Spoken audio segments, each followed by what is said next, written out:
बिस्मिल्लाहिर्रहमानिर्रहीम।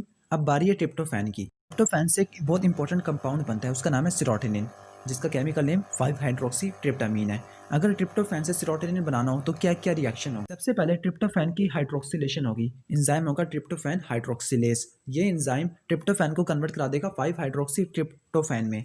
फिर 5 hydroxy tryptophan की डीकार्बोक्सिलेशन होगी, एंजाइम होगा 5 हाइड्रोक्सी ट्रिप्टोफैन डीकार्बोक्सिलेज, और यहाँ पे पीएलपी को फैक्टर के तौर पर इस्तेमाल होगा। बन जाएगा से 5 हाइड्रोक्सी ट्रिप्टामीन, जिसका दूसरा नाम सेरोटोनिन है। आगे सेरोटोनिन की यूरिनरी एक्सक्रीशन भी हो सकती है, इसके डिफरेंट मेटाबोलाइट्स होते हैं। अगर ये पाइनियल ग्लैंड हो तो पाइनियल ग्लैंड के अंदर सेरोटोनिन मेलाटोनिन के अंदर कन्वर्ट होता है, जिसका केमिकल नेम एनिसिटाइल 5 मिथॉक्सी सेरोटोनिन। अगर इसके केमिकल नेम को फोकस करें तो इसके केमिकल नेम में दो कंपाउंड ऐड होते नजर आ रहे हैं। पहला है एसिटाइल ग्रुप, दूसरा होगा मिथाइल ग्रुप होगा।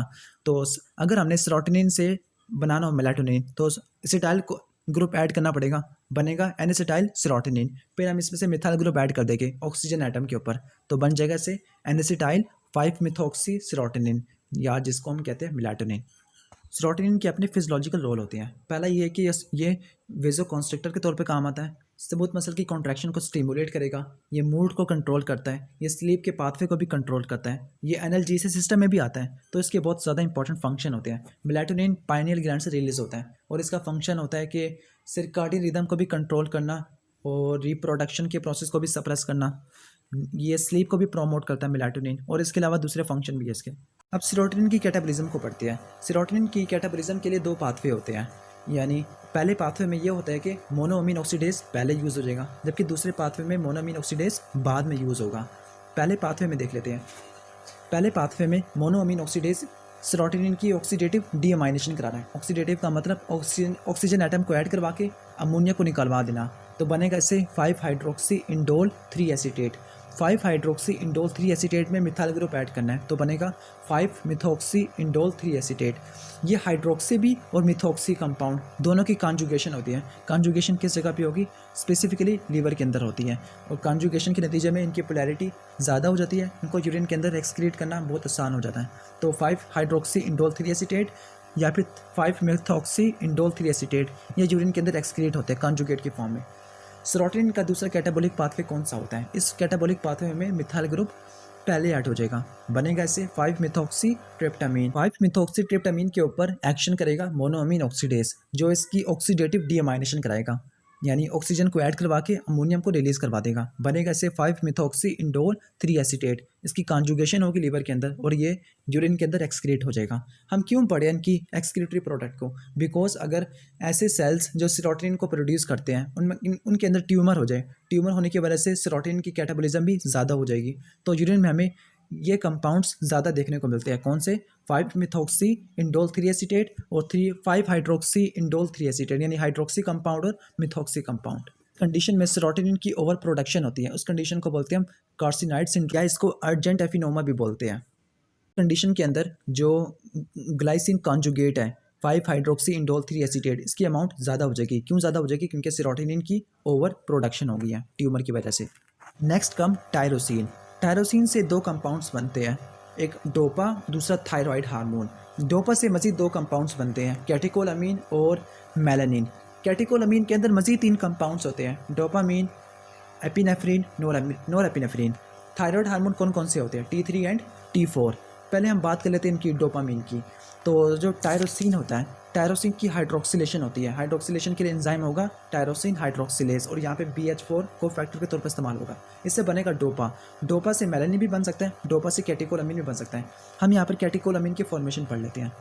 अगर कैटेकोलामीन को बनाना है तो डोपा की डीकार्बोक्सिलेशन होगी और PLP को फैक्टर के तौर पर इस्तेमाल होगा, बनेगा डोपामीन। डोपामीन की क्या होगी? ऑक्सीडेशन होगी, ऑक्सीजन एटम ऐड होगा, कॉपर और विटामिन C यहाँ पर कोफैक्टर के तौर पर काम करेंगे, बनेगा से नोरेपिनेफ्रिन। अगर ये सिंपैथेटिक नर्व एंडिंग है तो यहाँ पर ये रिएक्शन खत्म हो जाएगा, ये बायोसिंथेसिस यहीं पर टर्मिनेट हो जाएगी। अगर ये एड्रीनल मेडुला है जहाँ पर एपिनेफ्रिन की अमाउंट ऑलमोस्ट 80% होती है, 4 गुना ज़्यादा होती है नोरेपिनेफ्रिन से, तो ये रिएक्शन आगे भी प्रोसीड करेगा। आगे एक एंजाइम होगा, स्पेशलाइज्ड एंजाइम, उसका नाम होगा फिनाइल एथेनोलामीन एंड मिथाइल ट्रांसफेरेज, यानी इसने मिथाइल ग्रुप की ट्रांसफ़र करानी है। और मिथाइल ग्रुप बताने की ज़रूरत नहीं कहाँ से आएगा, ये सैम से आएगा, एसिडिनोसाइल मेथिलीन से, तो फाइनली बन जाएगा एपिनेफ्रिन। टायरोसिन से T3 और T4 हार्मोन भी बनते हैं, वो हमने आयोडीन वाली वीडियो में कवर करने हैं। Next come phosphoserine, phosphothreonine, phosphotyrosine. ये 3 अमाइनो एसिड ऐसे हैं, सेरीन, थ्रियोनिन और टायरोसिन, इनके पास हाइड्रोक्सिल ग्रुप होता है। वो हाइड्रोक्सिल ग्रुप फॉस्फेट ग्रुप से इंटरचेंज हो सकता है, तो बन सकता है फॉस्फोसिरीन, फॉस्फोथ्रियोनिन, फॉस्फोटायरोसिन। ये 3 अमाइनो एसिड्स उन प्रोटीन में पाए जाते हैं जिनकी कोवलेंट मॉडिफिकेशन होती है, और ये कोवलेंट मॉडिफिकेशन इन एंजाइम की एक्टिविटी को बढ़ा भी सकती है या फिर कम भी कर सकती है। ये एंजाइम्स हमने कार्बोहाइड्रेट्स और लिपिड मेटाबॉलिज्म में पढ़े थे।